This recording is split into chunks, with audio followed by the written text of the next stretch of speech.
Jornalismo. Jornal Gente. Bandeirantes.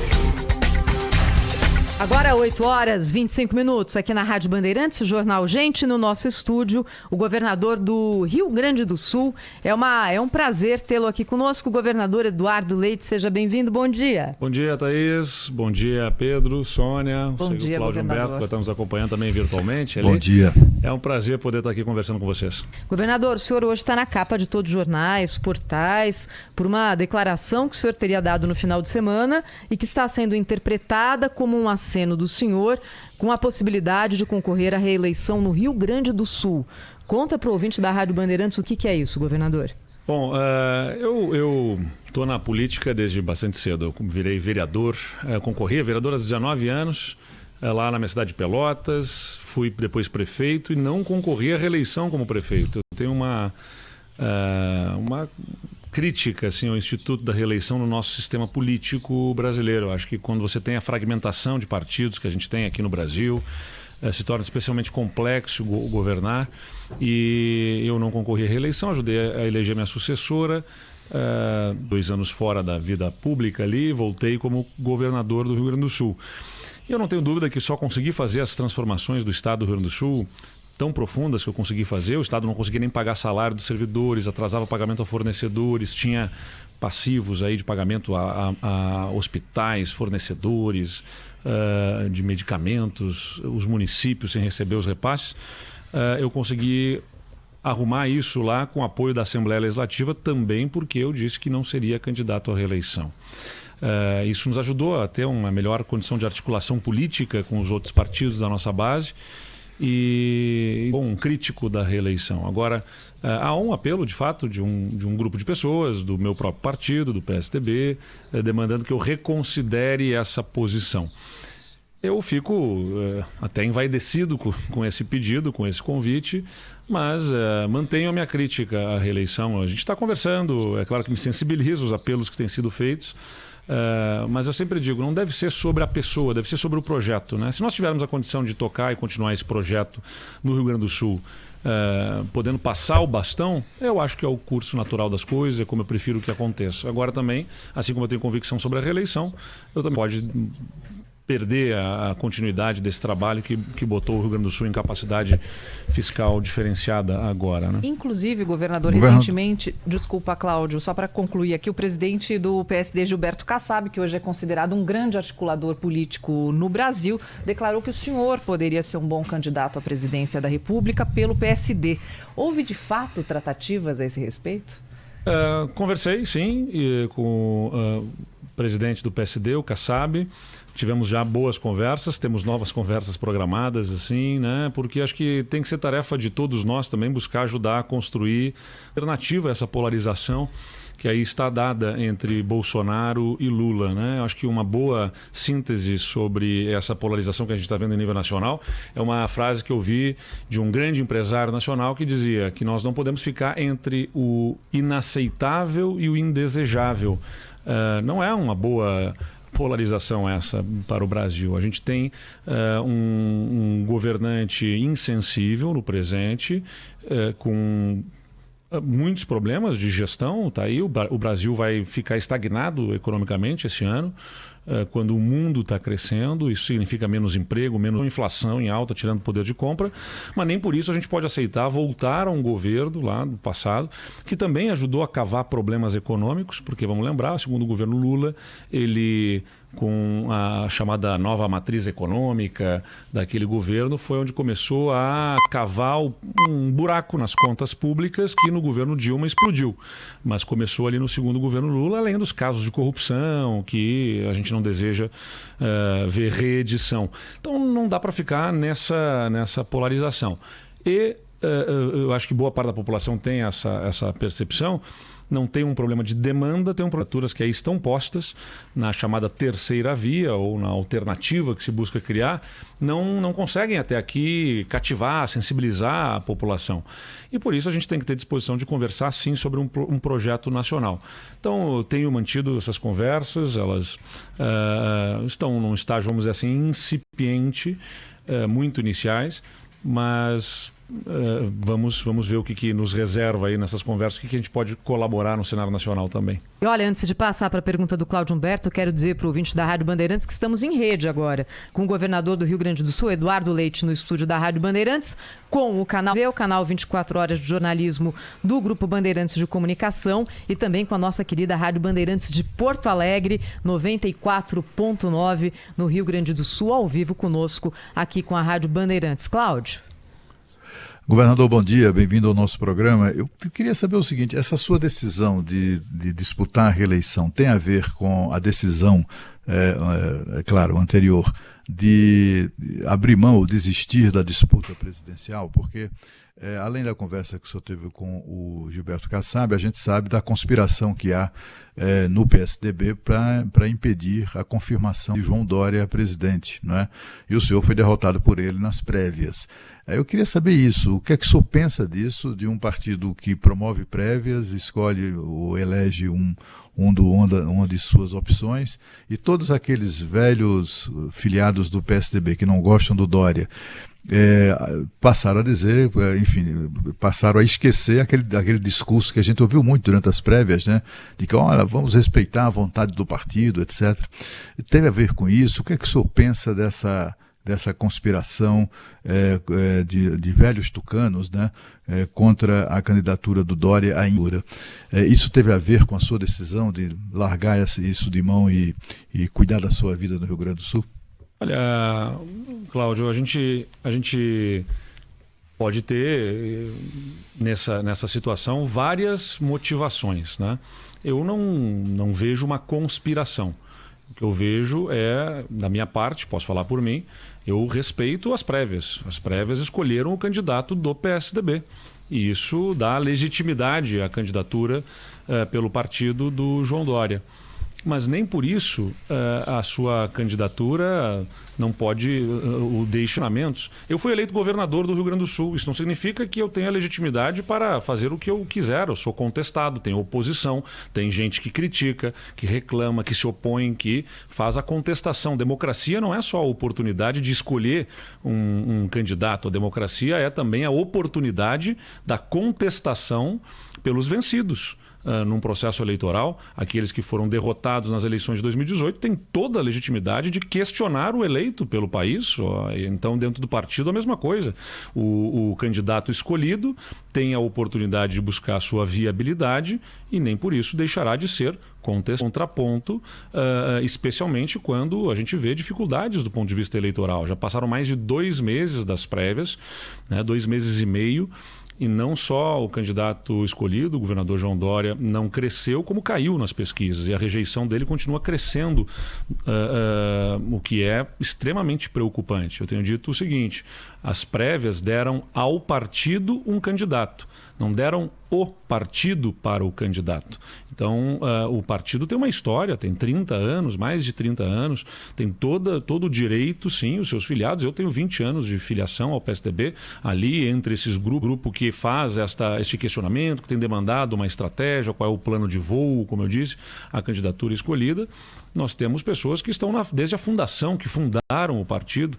É absolutamente legítimo também para eles fazer esse questionamento da candidatura, em que condições que essa candidatura vai se estabelecer, porque é o próprio futuro do partido que está em jogo. Então, não vejo nenhum problema, não há conspiração nenhuma nisso. Há o direito legítimo de se fazer internamente no partido o debate necessário para que possamos dar a contribuição não só ao PSDB, ao país, né? Numa eleição que é decisiva, eu diria assim, para o futuro de curto, médio e até do longo prazo. Governador, não há um vínculo automático entre a prévia e a convenção do partido? Não. O estatuto estabelece que na convenção se homologará a candidatura das prévias. Bom, isso é uma discussão sobre se homologará ou não. Eu repito que as prévias deram de forma legítima a vitória ao João Dória. Nós temos estilos bem diferentes de fazer política, isso está muito claro, formas muito distintas de atuarmos politicamente, mas eu respeito as prévias. O que eu estou dizendo é, se você tem, depois de 2 meses e meio, em que as prévias consagraram esta candidatura, ou seja, uma ampla exposição. Estamos há 1 mês e meio de que ele deixe o cargo de governador e mesmo no seu estado, no estado de São Paulo, há uma rejeição muito alta ao seu nome, isso precisa ser debatido internamente.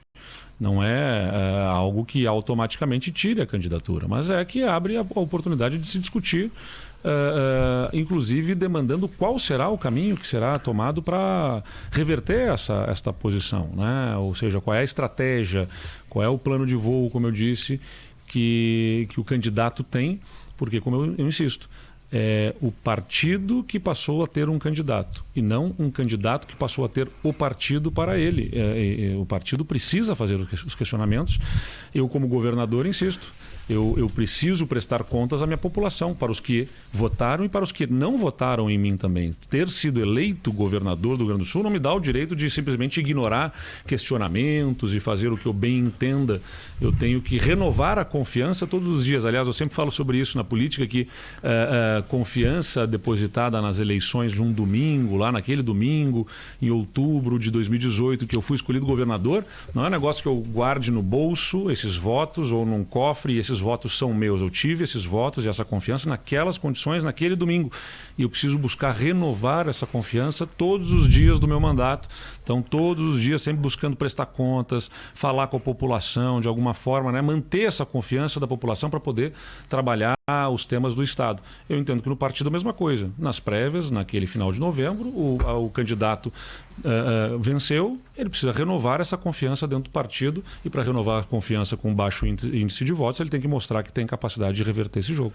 Governador, eu na verdade, quando eu fiz a pergunta, abrindo esse assunto, o que eu perguntei a rigor foi o seguinte, que eu gostaria que o senhor fosse respondesse a questão. Isso significa a sua candidatura ao governo, à reeleição, significa que o senhor não teve nada a ver com essa conspiração, é isso, né? Não, mas, eu enfim, sequer sou candidato que... à reeleição, Cláudio, acho que é importante dizer isso aqui. Há um apelo de um grupo de pessoas no Rio Grande do Sul para que eu concorra à reeleição. Eu não assumi esse compromisso, nem me posicionei nessa condição de candidato à reeleição no Rio Grande do Sul. Tá, o que eu me refiro são as conversações, né, os entendimentos, a conspiração de Aécio Neves, Zé Aníbal e outras figuras que foram derrotadas com o senhor nas prévias do PSDB no final de novembro. Aí eu queria saber, eles estão conspirando, queria saber se o senhor participa disso, apoia isso, ou de repente está ali à disposição, que se houver uma puxada de tapete ali, porque é difícil, né? Um candidato que os próprios companheiros de partido lhe puxam o tapete, é difícil um candidato desse se aprumar. Não, mas vai que, eu insisto, não vai vejo, que nem conseguem vejo... isso. O senhor... Vai que consigam isso. O senhor coloca o seu nome à disposição para ser candidato a presidente? Cláudio, eu insisto, nem vejo conspiração numa discussão que é interna do partido, de ex-presidentes do partido, gente que participou da fundação do PSDB, tem o direito de questionar internamente. É isso que estão fazendo, não tem conspiração para puxar tapete de ninguém. Aliás, uma candidatura que tem 2% de intenção de votos, mesmo tendo 90% de conhecimento da população e mais de 60% de rejeição. Isso não é um problema apenas para o partido, não é um problema do candidato apenas, é um problema do partido, e estamos falando sobre viabilizar uma alternativa, uma polarização que é muito negativa para o Brasil. Então, a legitimidade da candidatura está posta. Todos respeitam esta legitimidade das prévias do candidato João Dória, mas nem por isso deixarão de fazer os questionamentos. Eu insisto. Então, eu respondi a pergunta, né? Você disse que eu não respondi, mas eu respondi. Estou dizendo aqui, respeitamos a legitimidade do candidato João Dória de construir a sua candidatura. Ninguém está desrespeitando isso. O ponto objetivo é que isso não dá a ele o direito de ignorar o partido e os questionamentos que são feitos. Precisa explicar como é que a rejeição gigantesca que tem, inclusive no seu próprio estado, quando é governador de São Paulo, e no estado de São Paulo tem 5% de intenção de votos. Isso, como é que você convence o resto do Brasil a votar neste candidato? Isso pode ser revertido? Pode, desejamos até, espero e torço para que reverta, para que se viabilize a candidatura, mas vai ter que explicar como é que é a estratégia para isso. Conosco ao vivo o governador do Rio Grande do Sul, Eduardo Leite. Nós estamos em transmissão simultânea com o Band News TV, nós aqui da Rádio Bandeirantes e também no portal UOL. Do Pedro, governador, eu gostaria de perguntar que em 2018 o senhor declarou que votou no então candidato à presidência, Jair Bolsonaro. Eu gostaria de saber se o senhor se arrepende dessa posição e o que levou ao afastamento do senhor do presidente Bolsonaro. Olha, depois do jogo jogado, é fácil a gente olhar para trás no replay e ver que podia ter feito um lance para cá ou para lá, né? No calor do jogo, quem está em campo tem que tomar as suas decisões.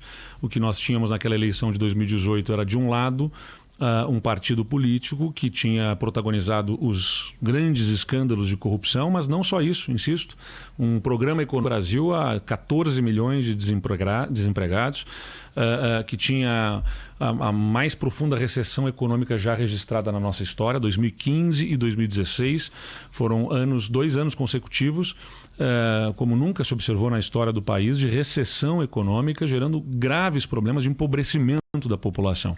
A volta do PT ao poder não era positiva, né? De outro lado, tínhamos um candidato, Jair Bolsonaro, que ao longo da sua vida pública tinha falado absurdos, mas havia pelo menos a esperança, a expectativa de que pudesse, ocupando o cargo no executivo, moderado, apresentava um programa econômico mais semelhante ao que nós víamos pela frente, o que necessário para o país, e tínhamos essa expectativa. Mesmo assim, acho que é importante também dizer, a minha posição no segundo turno não foi de adesão incondicional à candidatura de Bolsonaro. Pelo contrário, foi uma posição crítica. O meu adversário lá no Rio Grande do Sul fez uma adesão em conteste ao Bolsonaro no segundo turno. Semelhante ao que se viu aqui de Bolsodória, lá era o Sartonaro, né, que era uma mistura do Sartori, que era o ex-governador do Rio Grande do Sul, com o Bolsonaro, e eu, pelo contrário, assumi uma posição crítica. Disse, mas me neguei a fazer campanha e salientei todas as diferenças que eu tinha do candidato Bolsonaro, né? Que as posições de enfrentamento entre as pessoas, desrespeito a minorias, tudo isso me deixava profundamente assim, não constrangido, mas me davam dificuldade naquele voto. Mas que assim como eu sabia que tinha gente que votava no PT e era contra a corrupção, tinha gente que votava no Bolsonaro, assim como eu, e era contra as falas absurdas que ele tinha feito. Acho que o grande ponto para nós é conseguir virar essa eleição justamente para que ela não se transforme no turno entre duas posições que são ruins para o país. Tem alternativa e precisa se construir essa alternativa para o Brasil. Sem dúvida nenhuma, Bolsonaro não pode continuar no governo. É muito ruim para o país que Bolsonaro continue. Nem por isso eu desejo que volte Lula ao poder também, porque sei que também é ruim para o Brasil. Podemos e devemos construir uma alternativa. Governador do Rio Grande do Sul, Eduardo Leite, aqui no estúdio da Rádio Bandeirantes, no Jornal da Bandeirantes. Gente, conosco o Portal UOL, a Rádio Bandeirantes de Porto Alegre e também o Band News TV. Queria fazer uma pergunta para o senhor, governador, ligada à gestão pública. Ano eleitoral, nós tivemos aquele reajuste, portaria aos professores que foi concedido pelo presidente Jair Bolsonaro, e a informação de que vários governos estaduais também estão promovendo reajustes para parte do funcionalismo público. Em São Paulo, por exemplo, o governador João Dória anunciou na semana passada um reajuste para a educação e para a segurança pública. Num levantamento aqui feito pelo UOL, governador, há a citação de que o senhor no Rio Grande do Sul promoveu reajuste de 32% no piso do magistério, mudança na carreira da Brigada Militar, Corpo de Bombeiros, Instituto Geral de Perícias, que passaram a ganhar mais agora em 2022. É isso mesmo, é a justificativa para isso. Lembrando que em ano eleitoral fica todo mundo de olho para evitar que haja, como já houve em outros momentos da nossa história, governador, um aceno com dinheiro público para categorias que de alguma forma ali estão próximas à gestão de cada estado. Vamos lá, Thais. Eu fiz em 2020, início de 2020, a mais profunda reforma entre todos os estados brasileiros nas carreiras do funcionalismo e na Previdência do Estado. Aliás, fomos o único estado no Brasil que fez reforma na Previdência dos militares igual à dos civis. Todos os estados brasileiros fizeram, assim como para os militares, que a contribuição previdenciária deles é menor do que a dos civis. no Rio Grande do Sul é a mesma, né, de 7,5% a 22% de contribuição previdenciária. Nós fizemos uma reforma nas carreiras do serviço público que pega todos os poderes no Rio Grande do Sul, para o Judiciário, o Ministério Público, o Tribunal de Contas, a Assembleia Legislativa e para os servidores do Executivo. Nós acabamos com benefícios e vantagens que existiam, que acabavam gerando aumento de despesa, mesmo sem nenhuma decisão do governo. Por quê? Porque os aumentos eram automáticos, os chamados anuênios, triênios, quinquênios, vantagens temporais, que são aquelas em que os 3 anos, independentemente de arrecadação ter crescido, se a economia cresceu ou não, se a performance do servidor foi positiva ou não, o servidor ganhava 5% de aumento. A cada 15 anos, várias categorias tinham 15% de aumento. A cada 25 anos, mais 10%. Então, tinham benefícios e vantagens que eram automáticos e que geravam o chamado crescimento vegetativo da folha de pagamento. Isso foi tudo extinto. Nós colocamos na Constituição do Estado a vedação a benefícios e vantagens aos servidores que fossem desse caráter automático por cumprimento de tempo, por exemplo. E incorporação de gratificações também. A servidor tenha exercido porque era chefe do setor e depois de ter exercido por um período, ele incorporava na sua remuneração e levava para a aposentadoria. Também extinguimos esses tipos de incorporações. Com tudo isso, a gente conseguiu reduzir fortemente a nossa despesa com o pessoal. Só para ter uma visão disso, no ano passado, o aumento do custo da folha de pagamento do Estado foi de 2%, por uma inflação de 10%. Ou seja, diminuiu a nossa despesa com o pessoal no Estado do Rio Grande do Sul por conta das reformas que nós fizemos.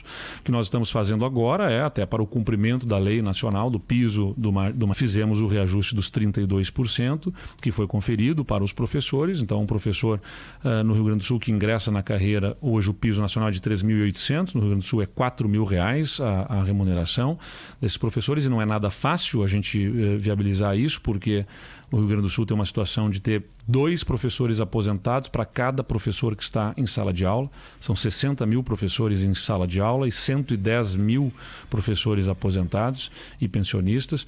Então, as reformas que nós fizemos foi o que permitiu com que o Estado voltasse a pagar em dia e tivesse a condição de oferecer ter o pagamento dos funcionários. Aliás, estamos fazendo esse pagamento em dia e até esse reajuste, mesmo com a redução de impostos. O Rio Grande do Sul reduziu impostos este ano sobre gasolina, energia, comunicações, de 30% para 25%.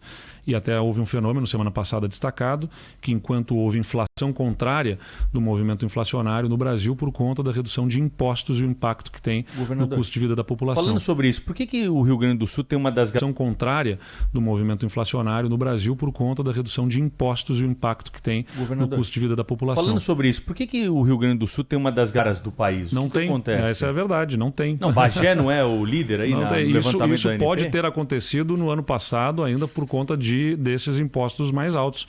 Hoje, o combustível que nós temos no Rio Grande do Sul, em média, claro, você tem situações diferentes entre municípios. Porque o Rio de Janeiro e o Rio Grande do Sul aparecem nesses levantamentos da ANP aqui que a gente divulga na rádio como com a gasolina mais alta. O Rio de Janeiro tem uma alíquota de 34% de ICMS, né? Entre a alíquota de ICMS e contribuições obrigatórias que são cobradas, ali são 34% no Rio de Janeiro.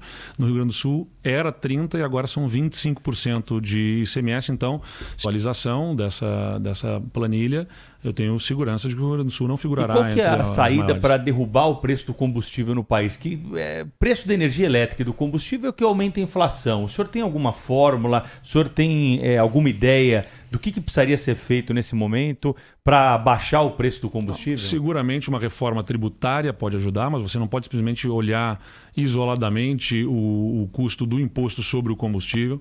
Então, o governo federal pode dar 2 contribuições muito importantes. A primeira é ter um presidente da República que pare de falar bobagem e que gere pressão sobre o dólar, que impacta também no preço dos combustíveis.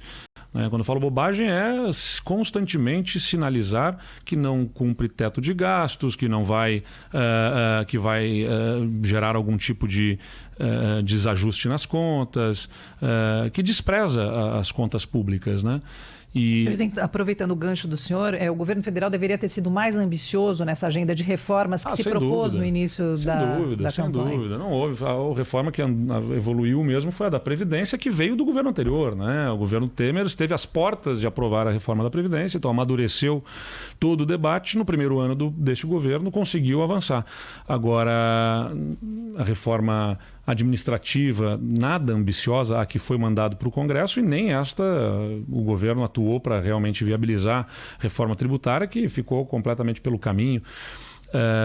Então, duas coisas. Uma, alguns especialistas, economistas dizem que se estivéssemos em condições normais, fora o componente interno do Brasil, o dólar era para estar girando em torno de 4,50, né? Ou seja, você está falando sobre talvez 15% a 20% de apreciação do câmbio por parte do real, ou desvalorização do dólar perante o real, e que já impactaria positivamente no preço dos combustíveis, porque nós estamos falando de algo que tem vinculação ao preço internacional. E de outro lado, claro, tem uma vinculação ao preço do barril do petróleo internacionalmente, que teve um aumento expressivo ao longo dos últimos períodos, mas a gente estaria com a possibilidade de um custo menor se o câmbio não estivesse na condição em que está.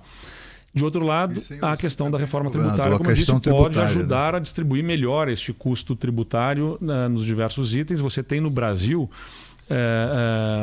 algo de talvez de 300 bilhões, se eu não me engano, de benefícios fiscais concedidos em vários setores. Você tem que olhar justamente como é que esses benefícios fiscais estão distribuídos, onde é que eles não estão sendo apropriados economicamente, reduzir esses benefícios e poder beneficiar outros itens. Então você pode reduzir imposto ali no combustível, desde que você possa compensar parte da perda de arrecadação em outra frente, porque você precisa manter serviços, a gente precisa manter segurança, investimentos, você precisa manter educação. Simplesmente dizer que os estados tenham que reduzir ICMS como se o ICMS fosse do governador, não é do governador. O ICMS é da educação, é da saúde, é da segurança pública, financia os serviços que a população utiliza. Governador, o senhor fala essa questão aí fala como um dos entes federativos, um dos personagens da composição de custos e preços e vantagens e ganhos da política de preços da Petrobras, porque os estados, na verdade, nunca faturaram tanto, Eu queria que o senhor nos revelasse. O Rio Grande do Sul aumentou em quanto a sua arrecadação de ICMS durante o ano de 2021? Foi um aumento muito maior do que aquele que para manutenção de educação, etc., que o senhor mencionou agora há pouco. Foi uma grana inesperada, E a gente vê que a resposta que o senhor deu agora é muito parecida com a resposta que o Bolsonaro dá, é muito parecida com a resposta que a Petrobras dá. Quer dizer, em todos os entes que ganham muito com essa política criminosa da Petrobras de aumento de preços, fica todo mundo ali sem querer abrir mão da grana que está faturando. A União fatura metade porque tem metade das ações, aí fatura metade dos lucros. Os acionistas privados também. E os estados faturam em cima do ICMS, que cobra implacavelmente sobre cada reajuste do combustível. Não tem, eu quero voltar à pergunta original do Pedro Campos. Não tem como, o Estado considerar que está saciada a sua gula, a sua fome, e começar a contribuir, a colaborar com uma política de preços, por exemplo, compensatória, que tente de alguma maneira equilibrar o preço para o consumidor final, porque assim, ficar nessa coisa de que não podemos fazer nada, não podemos abrir mão de receita, é uma receita que na verdade nem sequer estava prevista, uma receita espetacular, estados nadando em dinheiro, Não tem como ter um pouco de, como é que eu diria, de piedade, do consumidor que paga tão alto o preço do combustível? Eu acabei de dizer, Cláudio Humberto, nós reduzimos em 20% o ICMS sobre o combustível. Era de 30%, né, baixou para 25%. Então o Estado está abrindo mão de arrecadação, sim, e isso gerou uma redução do preço do combustível no Rio Grande do Sul, uma redução bastante substancial. Inclusive a inflação no Rio Grande do Sul foi reduzida em janeiro, isso é notícia nacional, é só pegar os indicadores, você vai ver que nos estados brasileiros todos houve uma inflação alta e no Rio Grande do Sul a gente teve deflação em janeiro por conta da redução de imposto, inclusive sobre a gasolina. Agora você tem nesta lógica tributária que aí está estabelecida uma distribuição dos custos da tributação totalmente... às vezes até esquizofrênica. Você tem itens que são beneficiados, você tem benefício fiscal na ordem de 300 bilhões no Brasil hoje, e isso está distribuído às vezes de forma pouco inteligente. Muitas famílias e pessoas mais ricas são beneficiadas e itens que são de consumo inclusive das famílias mais pobres não são, e acaba gerando um custo maior de imposto proporcionalmente à renda para as famílias de mais baixa renda. Então, não, a minha resposta sobre esse assunto não é nem de perto semelhante à do presidente Bolsonaro. O presidente Bolsonaro simplesmente joga a responsabilidade para os outros. Eu não estou jogando responsabilidade aqui para os outros. No que diz respeito à nossa responsabilidade, nós estamos buscando, sim, construir condições para reduzir os custos. Fizemos reformas, reduzimos o custo da máquina pública e conseguimos reduzir impostos.